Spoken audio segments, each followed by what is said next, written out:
আসসালামু আলাইকুম।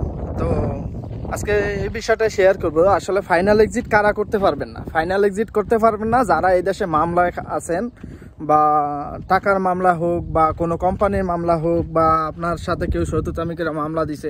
আর বিশেষ করে টাকার মামলাটা, যেমন আপনি যদি এই দেশে সিম কিনে থাকেন, ঠিক আছে, তাহলে সিম কিনে থাকেন, সিমের মামলাটা কিন্তু খুব সিরিয়াস। বা কফিল আপনার নামে 20,000, 10,000, 5,000 রিয়ালের মামলা দিছে, আপনি যতক্ষণ পর্যন্ত এই মামলা নিষ্পত্তি না করবেন, আপনি যতই আপনার ফাইনাল এক্সিটের জন্য আবেদন করেন, আপনার আবেদন কার্যকারিতা হবে না। এটা কিন্তু মনে রাখতেই হবে আপনাদের। এই দেশে মামলা খুব সিরিয়াস, ঠিক আছে। আপনার মামলা যতক্ষণ পর্যন্ত নিষ্পত্তি না করবেন ততক্ষণ পর্যন্ত আপনি কিন্তু এদেশে কোনো কাজ কাম তো করতে পারবেনই না। কারণ আপনার এদেশে একটা রুলস আছে, যখন আপনার নামে মামলা হবে আপনার সবকিছু অফ করে দেওয়া হয়, ঠিক আছে। আর আপনার যদি চিন্তা করেন যে আমার নামে মামলা আছে, আমি পুলিশের ধরা দিয়ে চলে যাব বা ফাইনাল এক্সিট করে চলে যাব, না, আপনি পারবেন না।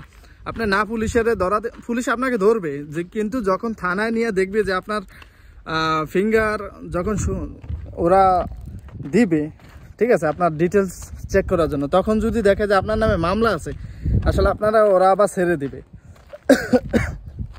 তো এখানে আরেকটা বিষয় আছে, অনেকে আসে যে বলে যে আমার নাম মামলা আছে, কি হয়েছে, আমি মক্কা যা ধরা দিব না। এটা আসলে ভুল। অনেকে আসে, আমি যেহেতু মক্কায় আছি, তো অনেকে হাজার হাজার লোক মক্কায় আইসা কিন্তু ঘুরে ফিরে, ঠিক আছে, ঘুরে ফিরে, কাজ নাই, কি অবস্থা, অনেক খারাপ অবস্থা, ঠিক আছে। তো এই জন্য আমি বলবো যে যাদের নামে বিশেষ করে মামলা আছে তারা মামলা নিষ্পত্তি করেন, তারপর ফাইনাল এক্সিটের জন্য আবেদন করেন। আর মামলা নিষ্পত্তি না করে আপনি পুলিশেও ধরা দিয়ে লাভ নেই। আপনি পুলিশে ধরা দিলে ওরা আবার নিয়ে ছেড়ে দেয়, ঠিক আছে। তো মামলা আগে নিষ্পত্তি করতে হবে। আর বিশেষ করে মনে রাখবেন, টাকার মামলাগুলো ওগুলা খুব সিরিয়াস। টাকার মামলা, মারামারি মামলা, ঠিক আছে, এগুলা খুব সিরিয়াস। আপনি যে আপনার সাথে মামলা করছে তার সাথে সামা, এদেশে বলে যে সামা, তো বাংলাদেশের অনুবাদ অনুযায়ী বলে যে সমঝোতা করা, ঠিক আছে। আপনি যতক্ষণ পর্যন্ত সমঝোতা না করবেন ততক্ষণ পর্যন্ত কাজ হবে না।